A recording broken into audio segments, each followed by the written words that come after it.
So the question is, three blocks A, B, C are pulled on a horizontal smooth surface by a force of 80 Newton as shown in figure.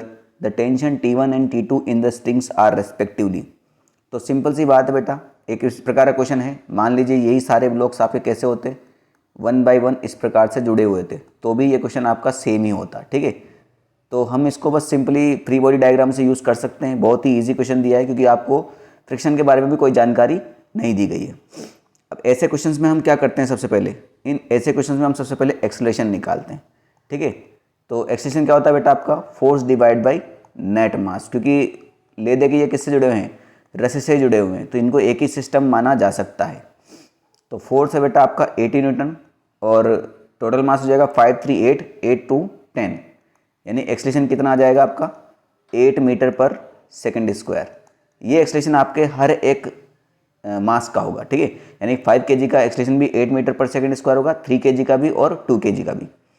तो 5 kg का free body diagram बना लेते हैं। ये आपका मास है 5 kg, इसको tension चाहिए T1। सिंपली बात है, इधर कोई फ्रिक्शन है नहीं, तो इसका एक्सेलरेशन कितना है बेटा 8 मीटर पर सेकंड स्क्वायर। तो टेंशन भी क्या होता है, एक फोर्स होता है, तो मैं क्या बोल सकता हूँ उसको, मास इंटू एक्सेलरेशन। तो 5 इंटू 8 कितना हो जाएगा बेटा आपका 40 न्यूटन। अब आप ऑप्शन देखिए, ऑप्शन में 40 न्यूटन सिर्फ ऑप्शन नंबर ए ही में ही है, यानी यही आपका आंसर हो जाएगा। ठीक है, अगर मैं सेकंड वाले मास को देखता हूँ तो सेकंड वाले मास का भी फ्री बॉडी डायग्राम बनाया जा सकता है।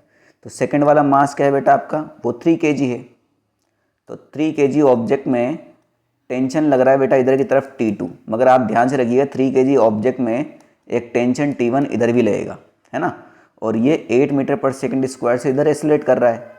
तो इसका फ्री बॉडी डायग्राम क्या होगा, मतलब इक्वेशन क्या बनेगा, bigger mass minus smaller mass is equal to mass into acceleration, यानी हो जाएगा T2 minus T1 is equal to 3 into 8।